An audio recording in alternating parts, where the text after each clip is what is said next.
Hi everyone, I'm Sultana Jones and I've been reading from my book, The Diary of Leanne Little, and I'm going to go ahead and pick up from where I left off and let's see how it goes.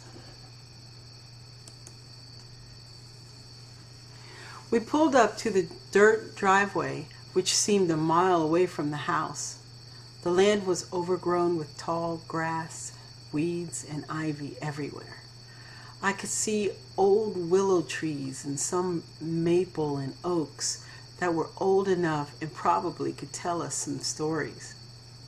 The house was large, with what used to be white pillars, but now a peeling gray, exposing the wood underneath.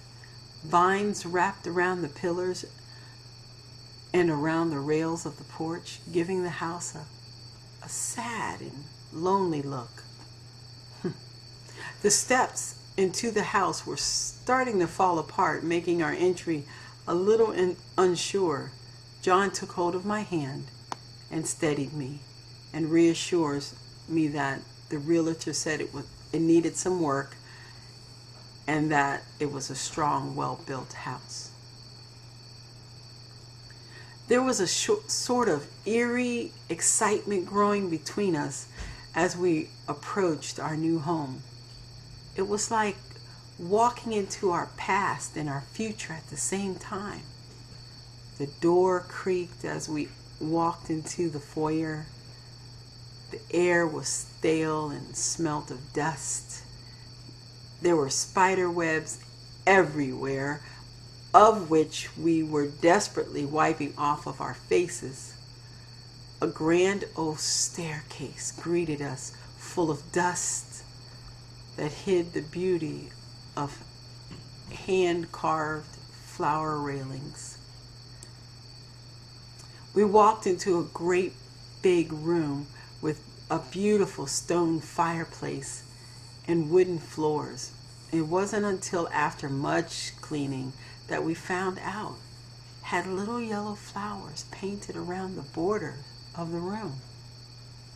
Then to the right of the front door was what looked like a dining room. Dodging the broken chandelier that hung in the middle of the room, we went through the door that led to the kitchen. Some of the cupboards were open and the glass panes were either falling apart or very dirty, and there was the wood stove Great Aunt Sarah would talk about, sitting near the front wall. I've never used one before, but it looks easy enough. Joined to the kitchen was another room, covered in dust with plenty of shelves and all the makings of a pantry. I could almost hear the sound of busy hands working in the kitchen, cleaning and storing jars. It seemed as if there were rooms everywhere. There were 3 rooms in the back, off of the kitchen area, and the room across from the reading room must have been a library because of the many shelves. We walked past the grand stairwell and down a wonderful hallway, which must have had paintings hung up all over. Just imagine how many feet must have walked these hallways. Each step sang in harmony as we made our ascent upstairs. John was the first to fall in love with the 2 little rooms. I noticed on the floor of the bathroom that was nestled between the 2 rooms had on it the same little yellow flowers. But the master bedroom stole our hearts. Large windows were everywhere, which opened up to a beautiful balcony. We just stood there for a few seconds without a word. And then John, he scooped me up in his arms and twirled me around. The balcony was very sturdy and overlooked the little garden area. The view was breathtaking. It was getting late and we needed to get settled in before dark. Our eagerness to see the place, we had arrived before the movers. Note to self, never outbeat the movers. They carry the beds. So, we made a pallet on the floor by the window in the great room. Sleep was difficult due to the song of the tree frogs and the gentle reply from the crickets. It was the warm southern breeze that gently caressed us to sleep. I was up early.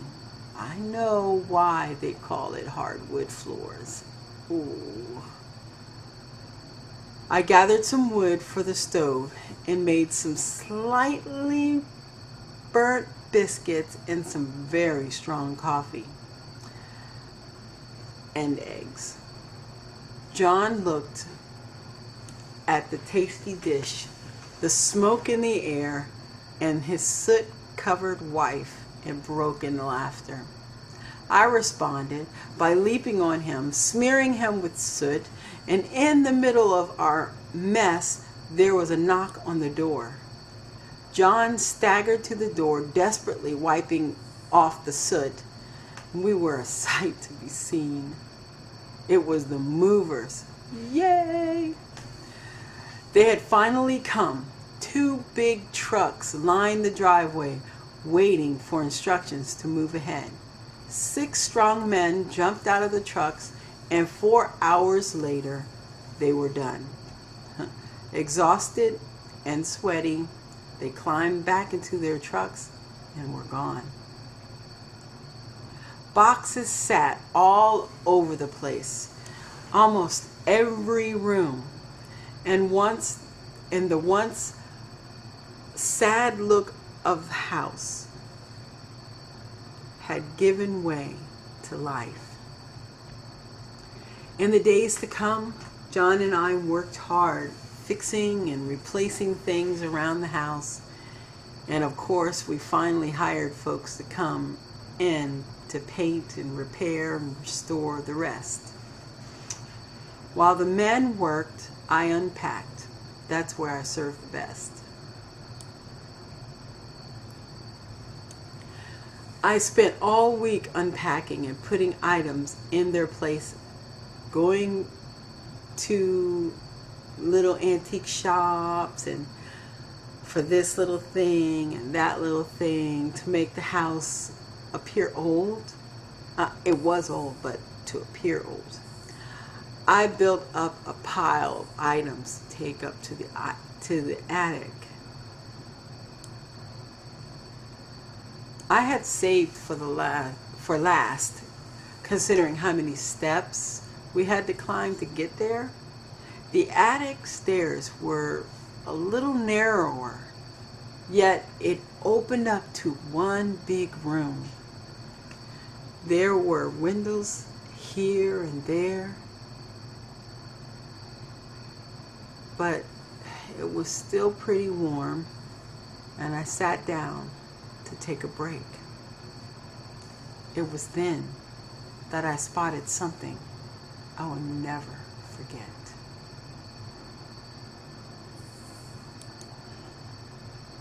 Well, I will come back and read a little bit more for you of my book, The Diary of Leanne Little.